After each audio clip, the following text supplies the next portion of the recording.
Excellent. Are there any declarations of interest? And then on to agenda item 3, and I will call upon Mr. Adrian Verrill to introduce the report.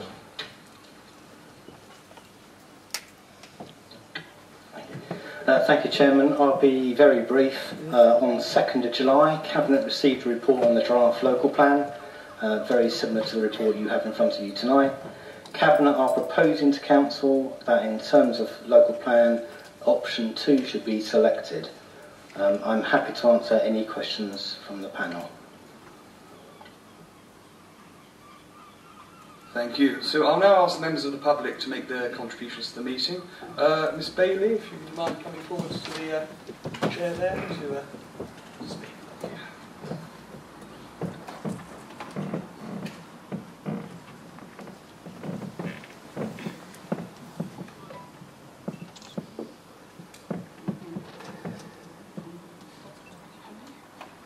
Thank you.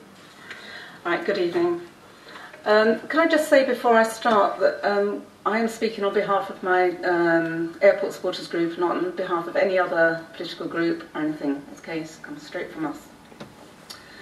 So, as airport supporters, SUMA wish to make the following points regarding the local plan submission. We are obviously concerned about the future of Manston Airport and also, like others, about the high housing numbers imposed by government with the resulting pressures on infrastructure, resources and services. We understand that for aviation supporters it would seem counterintuitive to vote for mixed-use designation, but we firmly believe that of the two options, option 1 offers the best chance of success and will both limit the number of houses and protect the airport. In our opinion, option 2 is highly likely to be rejected with the inevitable government intervention, which could very well see houses placed on Manston by default. In regard to the airport, the two options presented to councillors are very similar. Option 2 allows time for a resubmitted DCO to progress, whereas a successful DCO will override option 1. Option 1 changes the designation to mixed use, whereas option 2 removes Safe Policy EC4. Therefore, the aviation-only status is removed in either case. The significant difference lies in the soundness of each option. Which of the two are more likely to be accepted by the inspector in order to prevent TDC losing control of the local plan with unforeseen consequences? While we're not saying that option 1 is perfect, it is the option recommended by officers and judged sound by the local plan expert Derek Stebbins. It is underpinned by the evidence held by TDC, and whether or not we like that evidence is immaterial. It is the evidence commissioned and paid for by this council with the express purpose of informing the local plan. So how can councillors therefore justify flouting the evidence that they themselves have sought? Option 2, on the other hand, has no evidence base, and more than that, it flies in the face of TDC's existing evidence regarding the airport's viability. Therefore, there is a strong risk of it being rejected. Voting for option 2 also runs a real risk of a legal challenge from the owners of the site, which could cost the council dear. At this moment in time, there is no live DCO, and there is no guarantee that it will be resubmitted, and if it is, there is no guarantee it will be accepted or subsequently pass the examination stage. So how can councillors therefore justify voting on an option that doesn't or may not ever exist? Faced with the available evidence saying that the airport is not viable, and faced with the live application from the site's owners, a live planning application, the likelihood is that the government will take control of the local plan and will allow Stonehill Park's development to go ahead on the airport site, possibly jeopardising any future DCO. Thanet Council is under close scrutiny by MHCLG and is facing pressure to do the right thing and produce a plan which is deemed sound. We know it goes against the grain for airport supporters to vote for mixed use, but if you have faith in the success of the DCO, then you have the assurance that as soon as it is approved, it will supersede this designation and the airport will revert to aviation. Our main concern is that the local plan is approved, and in voting for option 1, we reason that Thanet will keep control of its own destiny and evade government intervention. It will avoid legal challenges by the owners of the site, and it will reduce the threat of increased housing numbers under the proposed new housing formula. Absolute rubbish. Rubbish. Thank you very much. Next, could I ask Mr. Craig Solly to come forward?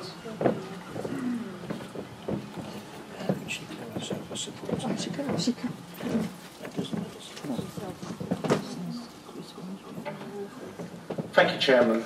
I last spoke at the O&S meeting last November, and it certainly appears I am correct that this local plan has a split personality. In respect to option 1, I spoke last November on this and gave reasons for unsoundness.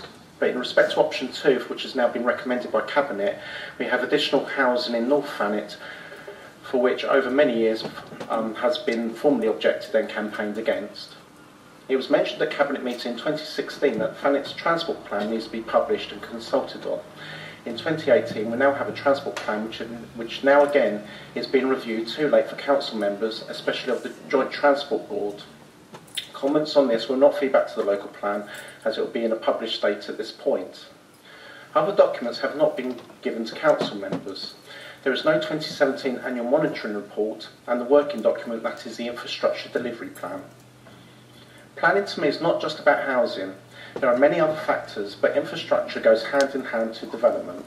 This is particularly concerning for Westgate and Birchington, where transport is more important than the housing if we're truly looking for sustainable development.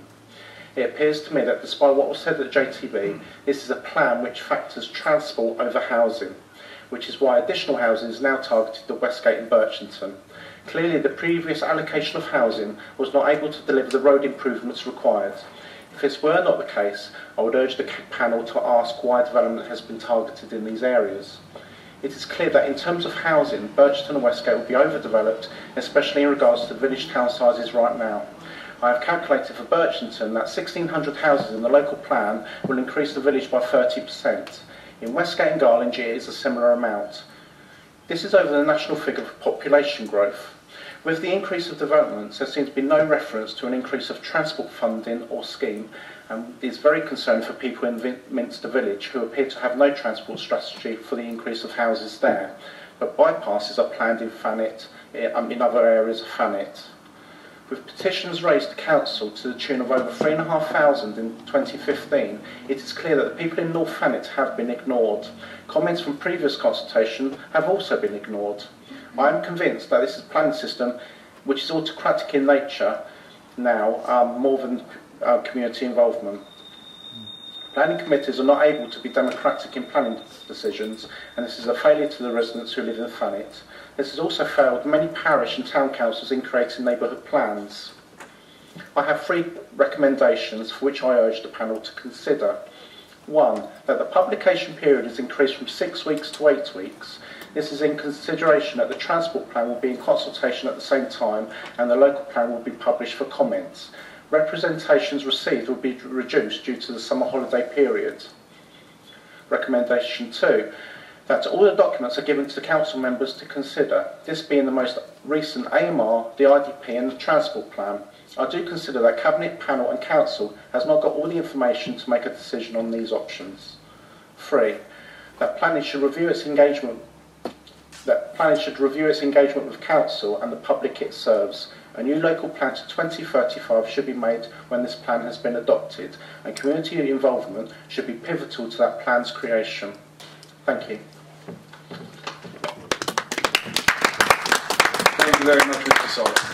Solly. Speaking under Council Procedure 201, I now call upon Councillor J. Jones. Thank you, Chair. Crawley local plan set aside 7 acres of land for the possibility of there being an additional runway at Gatwick Airport, allowing them to reduce the housing numbers by nearly 3,500. Why did the present administration miss the opportunity of reducing the housing numbers, include the airport in our LP, instead of leading us to find 2,500 houses before the government intervention?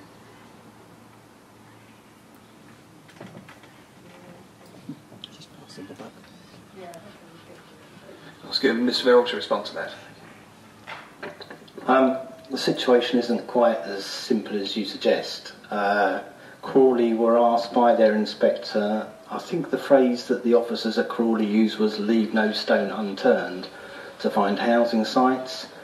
It got to the point where they were allocating bits of open space which had objections from Sport England and even local nature sites. In the end, the balance of the housing was carried by 3 or 4 neighbouring authorities. So the idea that they were able to protect the airport and simply not find the housing is not the case. Thank you. I call upon Councillor Lynn Fairbrass. Thank you, Chair. The primary risk is not having a well-evidenced plan, so any decision on the draft plan that runs counter to available evidence would be likely to fail at examination and also be potentially subject to judicial review. What MHCLG are considering is whether the Council has a clear and credible plan to bring forward a sound plan. Their conclusion on this point will be a significant factor in whether there will be further intervention. The recommendation of officers is still to go forward with option 1. Option 2 deletes any relevant policy for the airport site. It deletes EC4 in favour of recognising existing use. There is no existing use unless you count Operation Stack. It acknowledges the DCO. Currently there is no DCO. It gives no protection whatsoever. I suggest that the original option 2 put forward and rejected in January at least protects for 2 years, doesn't allocate 2,500 houses over green fields, and gives a sound policy decision on the site. Advice has always been that it cannot be left with no policy. Option 1 has been previously assessed and carries the main benefit that most of the housing is delivered on previously developed brownfield land. Option 2 results in the possibility of less sustainable options coming forward and is likely to place permanent pressure on local resources and infrastructure. Advice from advisors in relation to habitat regulation prefer option 1. The site boundaries on the new extended site allocations have morphed by epic proportions. The risk assessment for option 2 states it is not aligned with the Council's own evidence base and carries a higher risk of being found unsound. Previous advice from MHCLG has been not to delay for a DCO process, as a successful DCO will override any other policy. If the DCO doesn't proceed, the site may be available for housing in addition to the newly identified sites. The Council cannot justify, on the basis of its own evidence, having a no policy on the airport site. Therefore, I would ask the committee to recommend to Cabinet that if option 1 cannot be considered, then the second option put forward in January is the safest way to not only give the airport a 2-year window of opportunity, but would also satisfy the inspector that we have a planned policy for the site.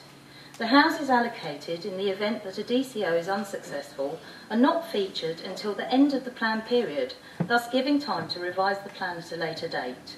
And EC4 would carry the same declining weight with all options. Thank you. Thank you, Councillor Fairbrass. So I now call upon Councillor Grove. Thank you, Chairman. Yes, the vote on the 18th of January highlighted the ONA housing land use figures, and many elected members refused to accept these figures. So why does this revamped local plan continue to use discredited figures and not a lower housing number?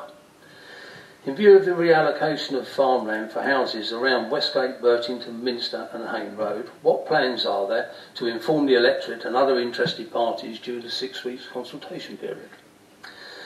We have been inundated with emails by many worried residents who are concerned that the allocation of land and houses in the local plan will destroy village life and leave villages like Monkton, Minster, Burtington, Westgate unable to cope with the numbers. What will Councillor Bayford be doing to reassure the residents that this plan is sound? Given that the LP must be evidence-based, O&S should be asking what evidence did the Cabinet members base their decision to choose option 2. Thank you. Thank you, Councillor Grove. I now call upon Councillor Brick. Yeah, thank you, Chairman. To begin with, the members of public haven't been consulted. The consultation process is just a tick-boxing exercise. I recommend that that does be extended from 6 till 8 weeks, and it's not buried within the summer holidays. The local plan is not sound. I have emailed the Chief Executive with regards to her email that she sent up to central government, not had a response from her. I have emailed Sajid Javid when he was in office, not had a response from him. I've emailed from Email Brokenshire, not had a response from him. The Campaign to Protect Rural England Thanet branch have emailed the council, no response from them. The local plan is not sound. You are not responding to people. Councillors, elected members, are not being given information, the relevant information or the facts or the evidence in order that they can make informed choices. And I think that the scrutiny committee should be addressing that. Thank you. Thank you, Councillor Bryn. I now ask the panel to consider whether to respond to the Cabinet's initial proposals. Do members have any comments to make? Councillor Piper, then Councillor Banbridge, then Councillor Messenger. Thank you, Chair. We are where we are now, is how the current situation has been accurately described to me. It's also been suggested that if we want to see a way out of this mess, we probably shouldn't start from here. But we are here, and that's all there is to it. And the rest, they say, is history. Well, at least I thought we were here when I attended a group leaders briefing just a few short weeks ago. I have two short issues, if I may, Mr. Chairman.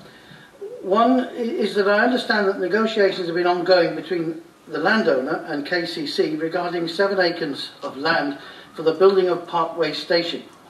It does seem to me, as an onlooker, that that station is going to happen, whatever happens to Manson Airport, whatever the final outcome is. If it flourishes in aviation, incoming visitors will need to get to London quickly, and if the end houses are built, residents will need to get to London in good time, because for sure Thanet people will not be able to afford those houses.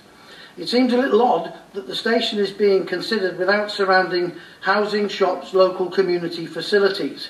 Could some allocation be made there to spare the impacts proposed for Westgate and Birchington? I wonder if perhaps the Cabinet could consider that, if not this time, at a very early review. Secondly, Mr. Chairman, may I draw your attention please to page 7 of the main agenda item and paragraph 2 at the bottom of page 7. Specifically beginning draft policy SPO5 would be deleted. May I continue, Mr. Chairman? Thank you. The original paragraph presented to leaders, as I say, just a few weeks ago, read as follows. Delete draft policy SPO5 and amend the text to recognise lawful use of the site without allocation as an airport for a 2-year period, or the determination of the DCO application, whichever it is the earlier. That ends the quote from the original passage we were presented with. Whilst it's recognised, Mr. Chairman, that the new version does add in some important details regarding other potential investors, it is also noted that it excludes any mention of a 2-year period. May I respectfully suggest that the current text at page 7 is amended to include the original wording, which makes it quite clear the clock would be set and would be ticking regarding those who wish to maintain aviation use for that site, which many of us believe is of strategic importance. Cabinet would then have the opportunity to present an amended report to full council. Thank you, Mr. Chairman. Thank you, Councillor Piper.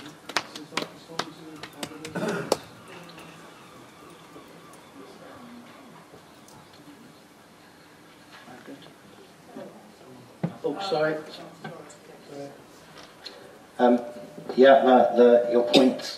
Your points are noted. I think we can look at adding back in that 2-year period. I know that was part of that original, those original discussions, and I don't see any reason why we shouldn't add that 2-year period in. Mr. Chairman, do you want me to make a proposal for an amendment?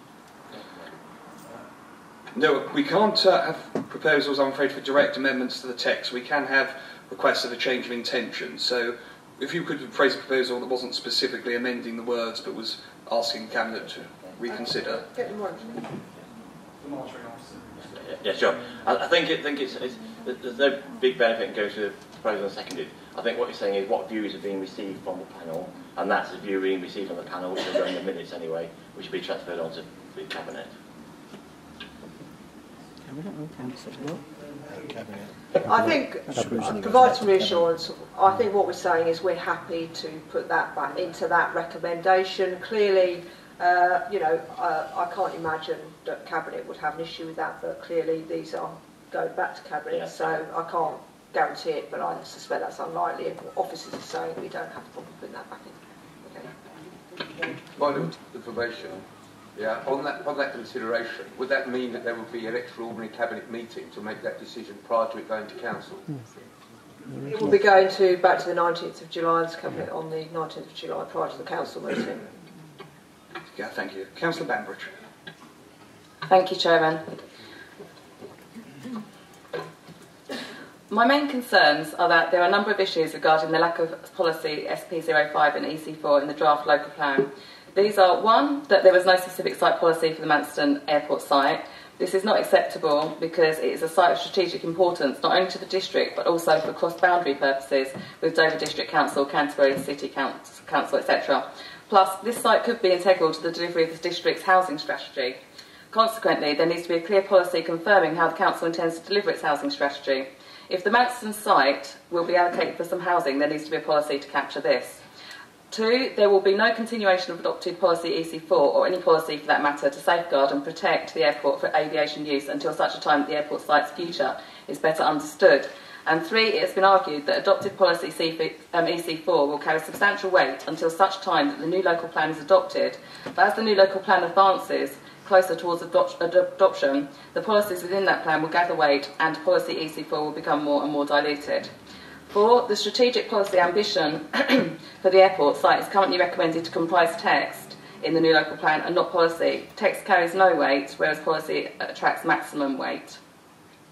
The solutions to these issues is to reinstate policy SP05, airport site, and create a form of wording for a policy that A, recognises what the MPPF aviation policy framework and designated airports national policy statement states about the importance of aviation to the national economy and how local planning authorities need to plan for airports in their local plans. B, allows for flexibility, yet at the same time provides clear strategic options for the local plan to respond to the outcome of the DCO, whether this is positive or negative. As per the Arab Sustainability Appraisal, June 2018, any decision to bring forward non-airport uses should be deferred for a period of 2 years following adoption of the new local plan to allow a reasonable amount of time for the DCO to be determined and progressed. C, affords continued protection of the airport site for aviation use until the outcome of the DCO is known, or certainly for 2 years following adoption of the local plan, fully in accordance with national planning policy and national aviation policy. Affords full policy protection of the airport site for aviation use in the event that an opportunity arises for any other interested parties to pursue operational use of the airport through agreement with the landowners or through becoming an indemnity partner as part of the CPO process with the council. Makes it clear how TDC will deliver its housing strategy depending on whether aviation proposals are brought forward at the airport site or not. And F, that allows for alternative uses, or at least an opportunity to consider alternative options for redevelopment of the airport site, i.e. not just a new settlement.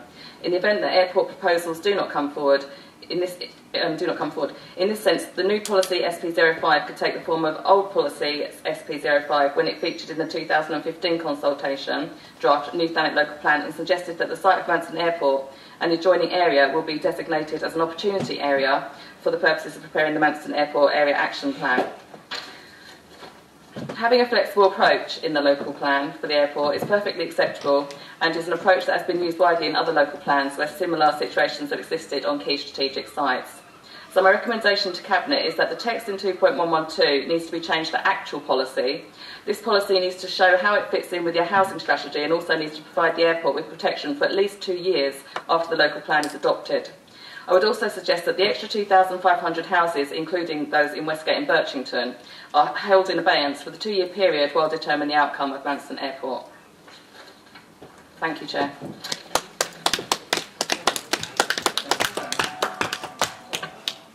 Thank you, Councillor. The Monitoring Officer would like to comment? I think it's important at this stage that I explain the legal position which has been referred to in the past, which is that all policies have to be supported by relevant evidence. And certainly this committee cannot recommend any policies without relevant evidence, and therefore to actually recommend such policies would in fact be unlawful because it's against the National Planning Policy Framework. So therefore, I don't think we can take a recommendation for a policy forward without supporting evidence. There is no evidence. As a matter of background, the Council has already considered SPO5 in the past, and in order to protect SPO5, we were told that we needed evidence to support that, independent evidence. We went out and we obtained that independent evidence, which showed that the airport was not viable, and therefore we had no evidence to support policies retaining the airport as an airport. So that's the legal position, and therefore I have to say to members, if you took that view, that would be unlawful, and certainly Cabinet could not implement that because it would be unlawful, and nor could Council implement that because it would be unlawful. Rubbish, rubbish. Could I ask people to be quiet, please, when officers or councillors are speaking? Councillor Messenger. Clarification on what was just said there. Sorry, through the chair. Yeah, sorry, I don't mean to interrupt. Yeah, so what you're saying, Mr. Howes, that the Cabinet decision taken at the last Cabinet meeting is perverse and illegal because there is no evidence. What are you saying there is no evidence base for? We'd like to know. What I'm saying is that to now reinsert EC4 or SPO5 against the policy, against the evidence, would be perverse and unlawful. So what's being proposed by Councillor Bainbridge is to do just that. It's already there. Without any evidence to support that, and that in itself is unlawful. So the proposition is unlawful. It couldn't be implemented by Cabinet or Council. Right. It's already extant. They're not showing the evidence. Perhaps I could clarify that in very simple terms. Basically, what we're saying is that actually you cannot put forward a policy recommendation without evidence. What Cabinet have put forward as an option isn't a policy position, as I understand it. It's a text, all right? Does that clarify that for you? On this voice.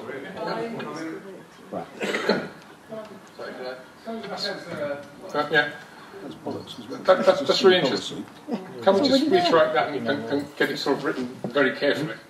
What Cabinet has put forward, paraphrasing I think, is not a policy position, but then I never quite got what it was apart from text. So exactly what is the weight and value of text in the context of not being policy, not being evidence, and predictably unlikely to be sound? I just wish to remind the panel that clearly that's not the officer recommendation. We all know what the officer recommendation is. Option 2 that's being proposed by Cabinet, and they're entitled to propose that, is reflecting a situation. It's contextual, it describes a situation, okay, that you're putting forward to deal with the set of circumstances, specifically providing an opportunity for the DCO to conclude. And bear with me, sorry. Should there be a DCO, okay, it's allowing an opportunity for that process to conclude itself, so use the word process, the DCO process to conclude itself, and or whether there's any potential CPO partner out there. It provides an opportunity for those things to materialise. Now, it's not the officer recommendation, but the officers have tried to work with members around providing for a situation that would potentially be acceptable by the inspector to reflect a set of circumstances within the law, within what is lawful. And that is what's being put forward, okay? Now, we have already identified as officers that we can't guarantee the inspector will necessarily accept that position, but that's for the inspector to decide. But what we are saying is that option 2 is not unlawful in our view. However, what is being proposed, with all due respect, by Councillor Bainbridge this evening, about putting forward an actual policy, I mean, taking on board the fact that you as a committee are not responsible for creating policy, but taking on board the recommendation that's being proposed to go to Cabinet for consideration, what we're saying is you cannot do that. It's unlawful because you have no evidence to support that policy position. What about the public inquiry? Can I just suggest that the proposal from Councillor Bainbridge isn't a policy, it's alteration to the text, which seems to be okay at the Cabinet. Okay. It's just trying to pick the bones of that into simple English. If the text was altered to say, we hope the tooth fairy will come down or wave a magic wand and create an airport, but that's not a policy, it will be acceptable, yes? I think, Councillor, as you know, that's not what I'm saying at all. I think I've described it quite accurately what the situation is, and you know, I think it's quite clear what's being proposed this evening is the suggestion that EC4 SP05, which are policy statements, are reintroduced into a recommendation to Cabinet. That is what I've heard this evening as officers. That's what we've heard, and what we're saying to you, let me be very clear, is you cannot submit a policy position with no evidence. It is unlawful. Okay? That is not what option 2 is doing, and there is a distinct difference, and it is not beyond the realms of us in here to understand that. Okay? Councillor Messenger. Thank you. This is just in relation to the point. I appreciate that we're not here to create policy, and that what's been recommended by the Cabinet is text. However, the Cabinet, in the report that we received, and it's still in the current report, it does say in the risk assessment, and I'll just find my notes here, Item 3 on the risk assessment, it says, clearly states there is a risk of not having a policy to protect the airport. Then why do we not have one? I mean, if you're saying in the risk assessment that we need one, then why haven't we got one? And we should have one for option 2. We are not saying we need a policy, we are simply pointing out the risk of not having one. What we're saying is that we don't believe the evidence exists to support one, and so therefore that risk exists. So the current status with the government in relation to the MPPBF and also the release they had in June in relation to regional airports, is that not considered evidence? Well, the various statements that are out there are quite general. There's nothing in any of them that says Manston should be retained as an airport. The NPS is largely driven towards implementation of Heathrow, and in the airport framework it refers to a lot of regional airports and what they're doing in terms of growth. It is a general supportive policy, but we don't have the specific evidence that allows us to pursue that. Absolutely rubbish.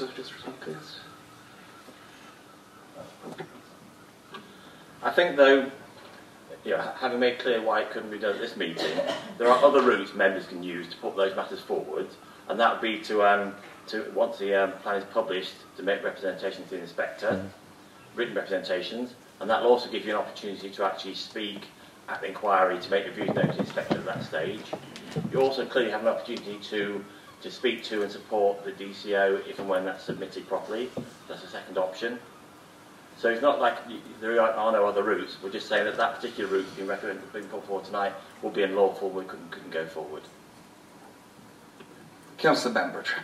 Well, we'd rather actually get it right before it gets submitted, rather than after the event. So, I mean, so can we seek further advice in accordance to the National Planning Policy Framework and the National Aviation Policy? Can we get some further advice on that, or shall I go and get some further advice on that? I mean, if you, Councillor Bambridge, with all due respect, if you went and got some advice, we wouldn't be able to take that on board, so I wouldn't advise that you went and did that. Obviously, if we're being asked to provide further advice, I think we'd need to take on board the fact that if we were to do that, and we need to reflect on that, because I'm not sure, I'll be frank, it's not going to tell us anything different to what we've said to you this evening. We need to consider that would be with a view to, we wouldn't be coming back to this committee with the advice, because there's no provision to do that at all. That would be depending on what recommendations were being made this evening, I would suggest, as to how we took that forward or not, as the case may be, depending on what we need to go back to Cabinet with. Councillor Ashby. Thank you, Chair.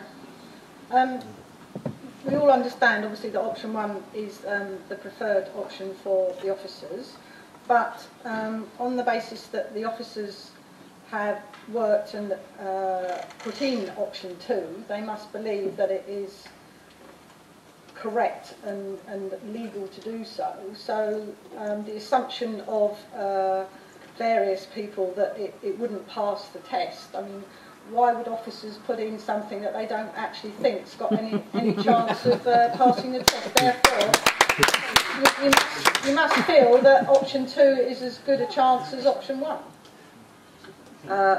I don't think that is quite how I described it. The officer's recommendation, we've been very, very clear about it all the way through, absolutely.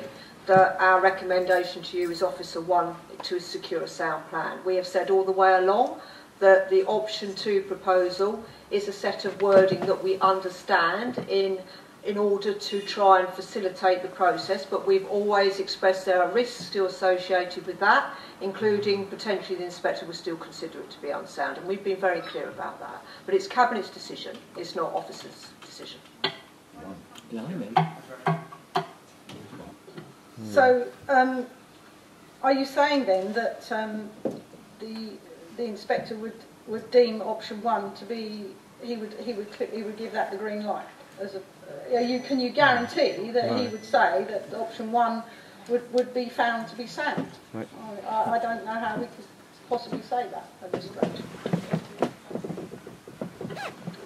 Having seen enough local plan examinations now, I wouldn't offer guarantees about anything, but I would say that in my view, and it's been the view of our advice so far, option 1 stands a considerably better chance of being found sound.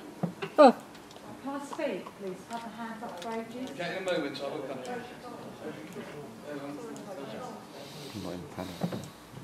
Apologise, Councillor Brim, but it is only under section 201, I'm afraid. Is it on this topic, Councillor Wells? Sorry, did you have? No. Councillor Messenger. Thank you. I just wanted to follow up on what the officer has just said about soundness. There seems to be some ambiguity in the report in a number of places, and just one of the things that I picked up in 2.8 of the report, it states the current process, and we're not talking just about option 2 here, it was the report as a whole. In 2.1 the report, it states the current process is not specifically looking in detail at the soundness. Yet in 2.7 it states the council need to demonstrate 2 things: credible programme and strong probability of being found sound. That's my goal. Which it is. I mean, which is it? I mean, does it have to be sound or not? You're actually saying in one statement that you're not looking to find soundness, and then you're saying you are. And I think we need to be clear on this. Well, I think you need to read the rest of the paragraph that you didn't read. It does say in paragraph 2.8 the current process is not specifically looking at soundness. That is because MHCLG officers, their primary purpose is to make sure plans are moving along in a timely fashion. But it does go on to say in that paragraph that if we were to proceed with a plan that was clearly not sound, that could lead to significant delays and could prompt additional, more far-reaching intervention by the Minister. Good. Councillor Banbridge on this point. Thank you, Chairman. So I just want to clarify. When we put the plan in, we submit the plan with the 2-year period and the protection of the airport after the local plan's been adopted. With SP0 policy in it, that has protection for the airport. You're saying that the planning inspector will say that this is unsound and chuck it back to us. Is that what you're saying? Yeah, we have an independent study which clearly indicates that the airport is unlikely to be viable.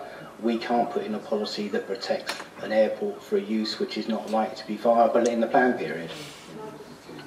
Can I just clarify that? That's absolutely right from the council's position, but I think just to add to that, that doesn't prevent people through if it goes out for publication and consultation, for people to put representations as to why they might want to challenge that council position. But that is the right approach in order to put that in front of the inspector, and then it would be for the inspector to consider that position and for him to make that decision.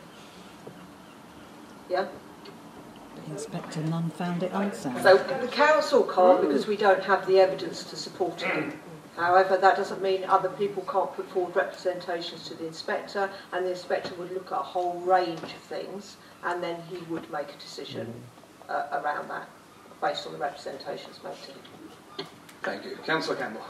Yes, thank you, Chair. Most of the issues that I was going to raise have been raised. I fully support what Councillor Fairbrass has said and the first speaker has said, not because I agree with the first speaker's exterior motive, ultimate motive, but I understand that the likelihood of upon examination, it being found unsound is much greater with option 2 rather than option 1. However, what I will say and introduce something new is that I believe it's still mandatory for councils to produce and maintain an up-to-date, publicly available register for brownfield sites.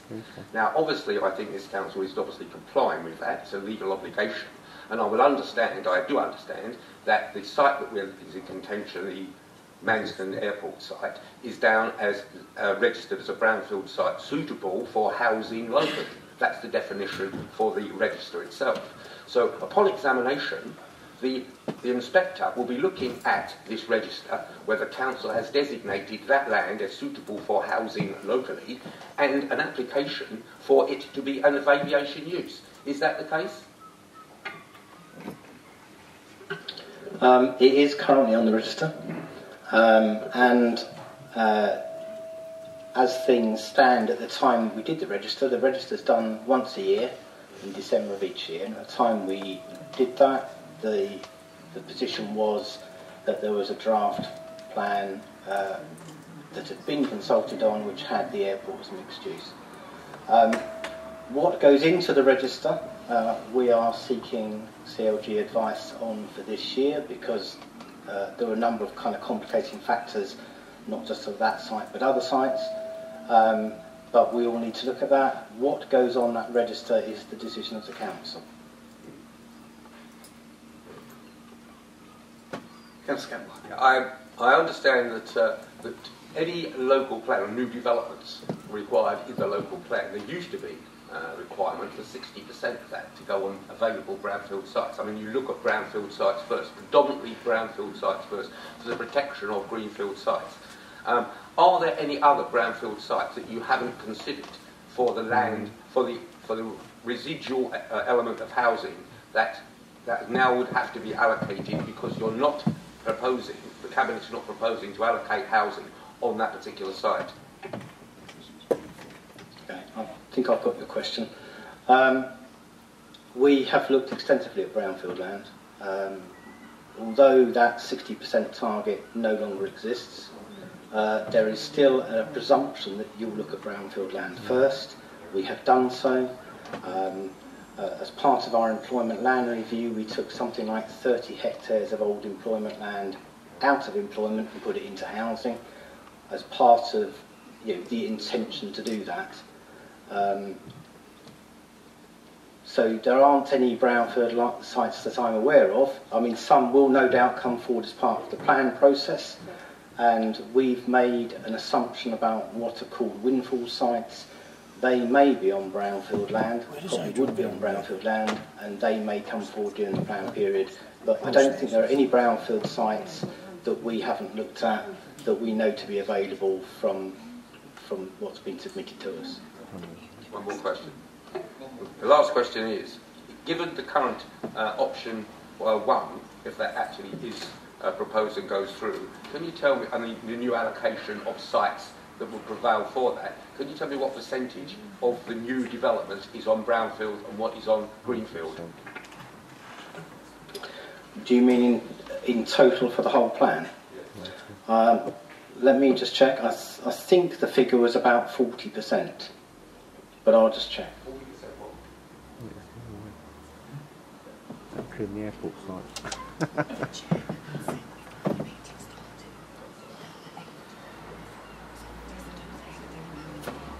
Yeah, the calculation we made was that if the airport site is included, if you take the total number of sites for housing... Cabinet recommended option 2, and therefore you sought other sites to compensate for the loss of those 2,500 on Manston site. If that goes through and there is no housing development on Manston and the other sites are recognised and accepted, what percentage of the new build will now be on greenfield rather than brownfield? I'm not sure I can give you a definite figure. I can. But it would certainly be lower than 40%. It would probably be closer to 35 or even 30%. 70% on greenfield site. Yes. Councillor Ashby. I'd just like to clarify from my own mind.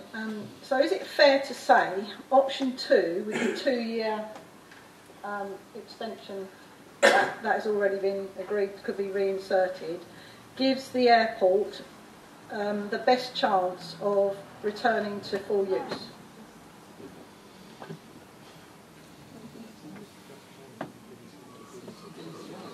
Yes, because option 1 is mixed use. Mr. Verrill, if you could respond. I think we need to describe really what option 2 does. What option 2 does, as I think we mentioned earlier, is provide an opportunity for certain other things to materialise, whether that's the outcome of the DCO process, whether that's an approach from an indemnity partner around a CPO, or whether anything else changes from a national aviation perspective around the strategic allocation of airport sites. You've got a basically 2-year period, or slightly longer than that, because clearly the local plan isn't in place yet, for which those things could happen. So it provides that opportunity for those things to actually occur. Now, clearly as officers we can't give you a definitive answer about what the outcome of those things were, but it's the best opportunity you have as a council for that to be given a chance to happen around the airport, because you have no other evidence to support any other approach. Okay? No, Councillor Messenger. Thank you. I just wanted to clarify something in relation to the 2 years that has been mentioned and the text. I mean, I was concerned at the beginning of the meeting when Mr. Verrill actually mentioned that there was changes to this particular report. I think it would have been quite useful to see exactly where those changes are. I mean, I did actually read through the report, but actually items that I'd already read what I thought was thoroughly, I only scanned through. So I think just for future reference, it would have been good to have some lines and amended text so that we could actually see where the report had changed. On another note in relation to the 2 years, I would like to request, if possible, in addition to that, that the deference of housing in relation to what's been added, taken out of Manston and put around the villages, that is actually put in a later stage of the delivery plan, in case we find any alternative sites. So they're not actually fixed in there, but it could be an option to change at a later date. We find alternative sites. I also would like to pick up on what Councillor Grove mentioned earlier, if I may, because it wasn't answered by the officers. What means are we using in the actual consultation period in terms of informing the public? And secondly, I'd also like to pick up on Mr. Solly's question about, and Councillor Brim, about the 8 weeks. I think if we are releasing this plan in July, the 6 weeks period is going to be through August, which is where the schools are out, everyone's on holiday. I think it would only be fair to the public to extend it to 8 weeks. Hear, hear. Hear.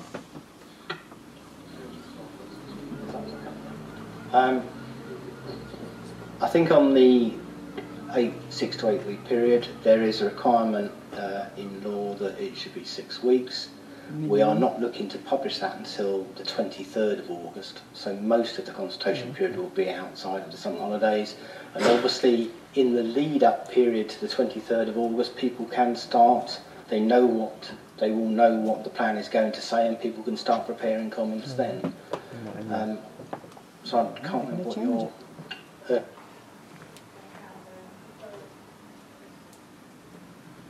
I think that the difficulty with that, and that is set out, is that if you start proposing other sites, it's very difficult then to take them back out. We may be able to look at some of that coming later in the plan period, but to actually take them out entirely, I think would be extremely difficult to do if they've been agreed by an inspector. Can I just clarify on the 6-week point? Sorry, can I just clarify on the 6-week point? Is that then fixed in law, that consultation, that can't be extended by the Cabinet or the Council? Yeah, there are two things here. One is that that when you follow through the regulations for this stage, it talks about comments being received. I think it's not later than 6 weeks. That's, I think, the phraseology. The other thing is, of course, that we're on quite a time scale here. We are being watched by MHCLG. Good. We have given them a timetable. If we do not keep to that timetable, there's a possibility that they could intervene. I'm hopeful that if we publish in August, they may take a step back, but there's no doubt that they are going to keep watching us all the way through the process from now on. So we can't really afford to have a timetable that doesn't meet what we've said. Councillor Messenger.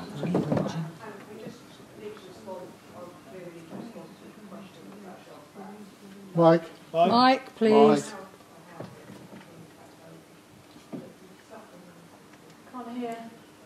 It's all right. It's not like that. Open and transparent.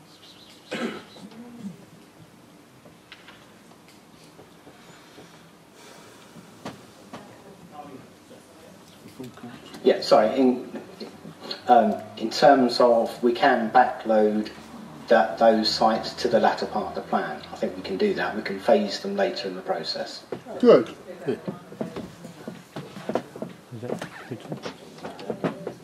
We knew that.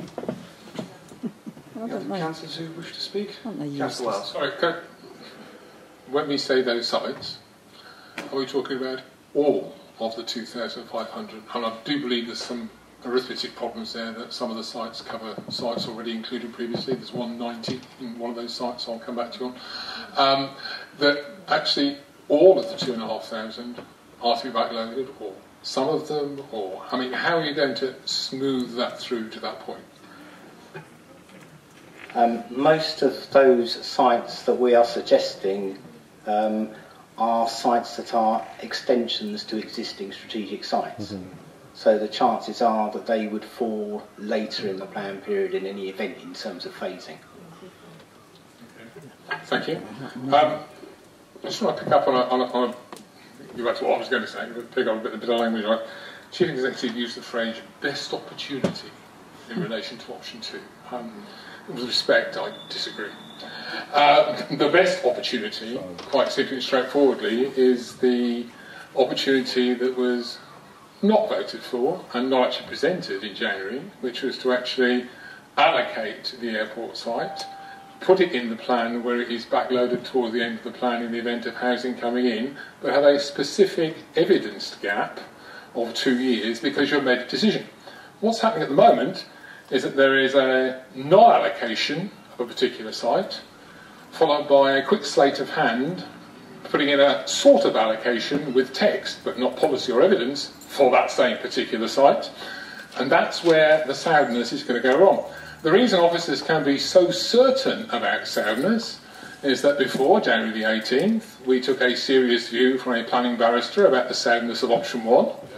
And post January the 18th, we took a further look at that from a guy called Derek Stebbings, who's also quite a seriously nationally known planning figure about the soundness of option 1, and both of those legal opinions said yes. Right? When this original set of proposals was put to the leaders group, I specifically asked if we were going to take a similar legal view or a similar legal opinion on the soundness of option 2. I presume by now that should have been done.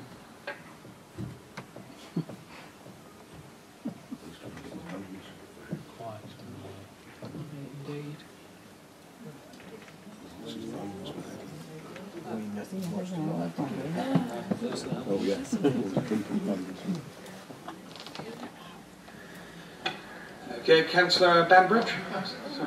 Can we say that out loud, please? We did seek legal advice on it, yes. And it's not illegal, the proposition is not illegal, otherwise officers would be categorically telling Cabinet they couldn't put it forward. But it's still not the officer recommendation, okay? It's just not, it's not illegal, but it's not the officer recommendation, as you know. Why? So I do have to come back on that, because if as a result of the conversation here this evening, the text is going to be changed, don't you have to go back for that legal advice before Cabinet actually considers it? We would seek advice if that were to be the case, yes. Will it be And minuted? that would be written legal advice, which we'll be able to see, if only in confidence. Sorry. I'm not confirming that. Let's wait and see what happens at the end of this meeting. Mr. Chairman, I do think, I mean, this is a unique position in many years of being around council policies and decisions or whatever. We see, it's often been a running joke amongst councillors, I think, that it's difficult to please all of the people all the time. But listening to the debate here this evening, it's obviously, on this occasion, pretty easy to displease all of the people all of the time. Because actually, this approach in option 2, however it is spawned, however it is put across, is legally not certain. It is not welcomed by those who support the airport. It's not welcomed by those who don't support the airport. It's not welcomed by those who want more housing. It's not welcomed by those who don't want more housing. It just seems to be a mess. And if DCLG, or whatever acronym they are these days, is watching us closely, I would have thought we'd want to be absolutely certain that we were putting forward something that was sound, not based on pretend policy phrased in changing text. We know your comments, Councillor Wells. Councillor Banbridge. Thank you, Chair. Well, you know, as Councillor Wells said, you know, like no one's happy with the text in option 2. You know, like both the Manston supports and not.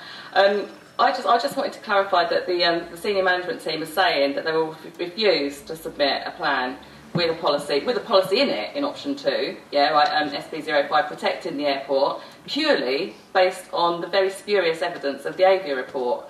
I mean, this is a report. I mean, this is solely based on the Avia report. This is a report that's 2 years out of date, that's never been independently tested, yeah, well, especially not in front of the Lothian Shelf Appeal, which was a perfect opportunity for them to prove themselves.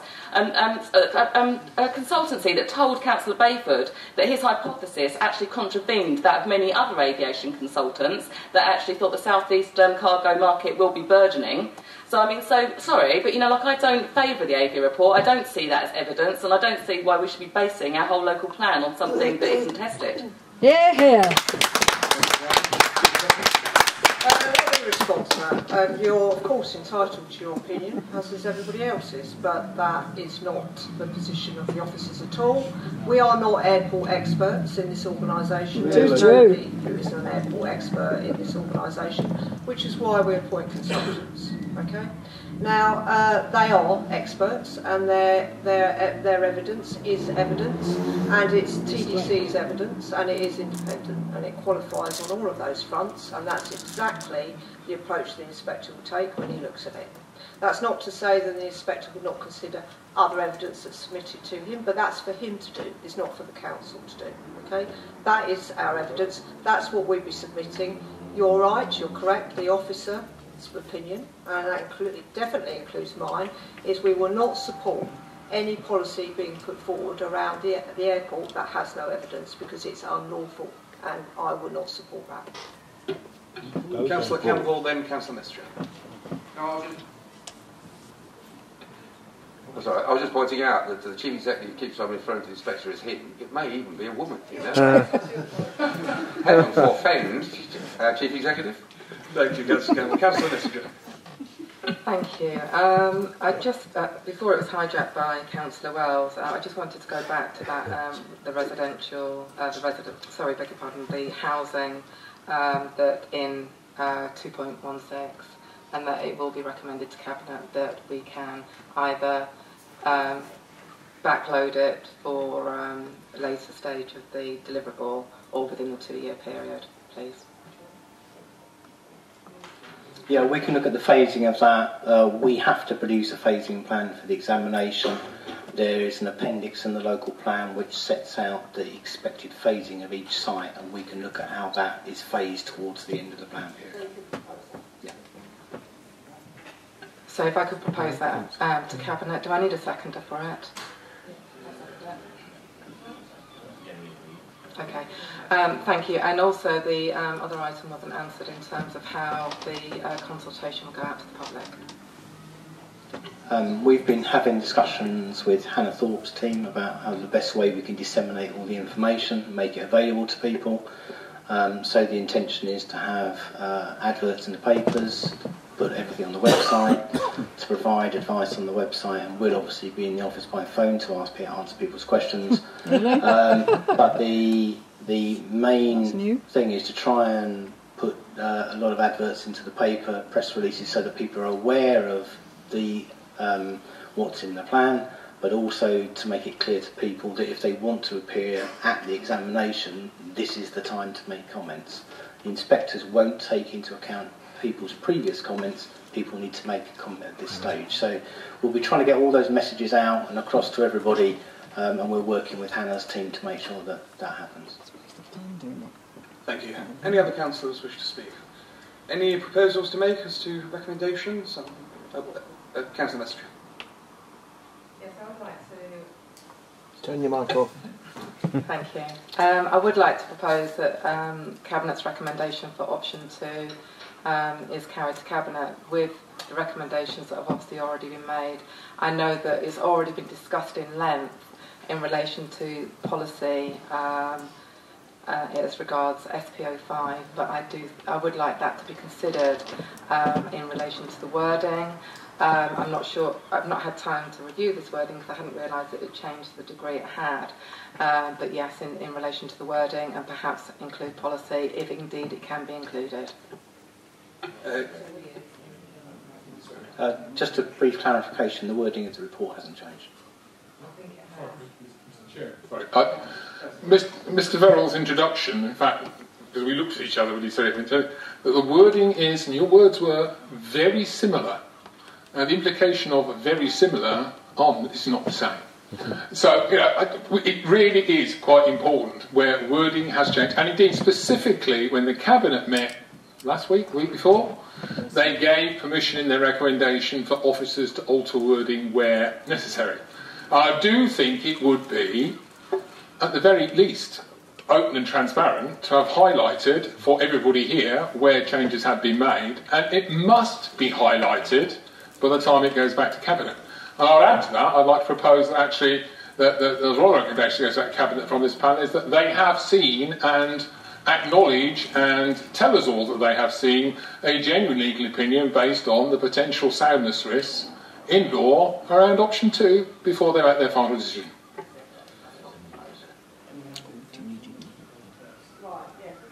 So if we take Councillor Messenger's proposal first, do we have a seconder?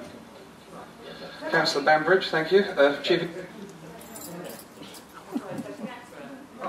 Sorry, Councillor Bambridge, if you're out of it, then we'll clarify. Turn your mic off. What Councillor Messenger said, plus the 2 years deferment after the local plan's been adopted, and also for the houses, for the abeyance, putting the 2,500 allocation of houses into abeyance until the decision's been made on Manston Airport. I just want to, if I may, just clarify what's being proposed. I think we recognise and accept the proposal about the phasing of the housing. We recognise and accept the proposal around going forward in respect to the 2-year rule. The request around which I'm assuming you're talking about putting forward a request for a policy statement that supports the airport, is that what you're asking? I think going back to what the monitoring officer said earlier, we cannot put that forward as a recommendation for this, or you cannot put that forward as a recommendation to Cabinet because it's unlawful, there is no evidence and we can't support that. And the issue around actually requiring Cabinet to have seen and acknowledged legal advice that's beyond the role of this committee. You cannot, in our view, put that forward as a proposal either. Well, with respect, you cannot, in the officer's view, put forward option 2, but we got it. We're not, with respect, great respect, Councillor Wells, and you know that I do. That's irrelevant to this conversation. What is relevant is whether or not there is a genuine view from a genuine barrister about whether or not what is being proposed is genuinely within the law. Because this council has history on having conversation with barristers that don't get minuted and don't get distributed and are therefore not usable as evidence. I never thought I'd agree with you. Can I hear from Councillor Campbell? Yes. Just for clarification, what the Chief Executive was saying is that option 1 has been legally tested and opinions have been sought for its soundness. Option 2, that has not been done. What has been done is legally opinion as to whether it is legal or not for option 2, not to judge its soundness. And you're not, because you do, the officers, it's fair to say, the officers do believe that it isn't as sound, therefore you are not seeking to seek evidence that it is sound because you do not believe that is possible. Is that the position? Thank you, Councillor Campbell. As ever, yes, that is correct.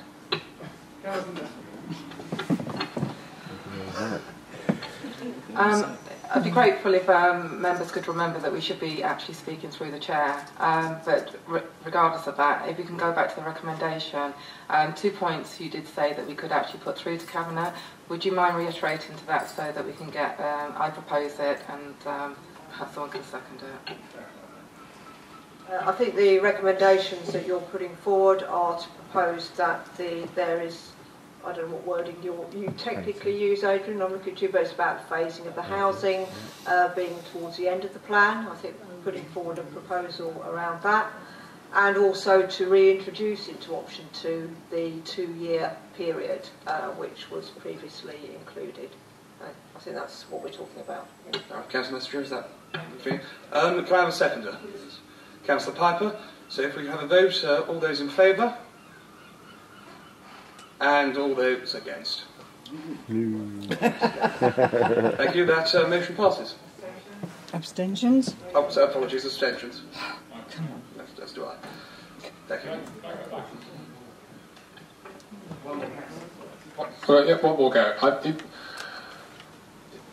like to thank Councillor Campbell. There's a very careful distinction between soundness and legality. But it would seem to me that if officers have taken opinion and advice and have satisfied themselves it's legal, it is not unreasonable for us to ask Cabinet to actually acknowledge they've read it and they've seen it before they make their decision. Because if they don't, and if they haven't, and if it's only verbal again, I think you're laying a huge tank trap for somebody to walk into in the future with a legal challenge. Jeremy, can I just come back on that? The risks of option 2 are set out in detail in the report, the annex to the report. Okay then, thank you. Unless any other members have anything to add, then that concludes this evening's meeting. Thank you very much.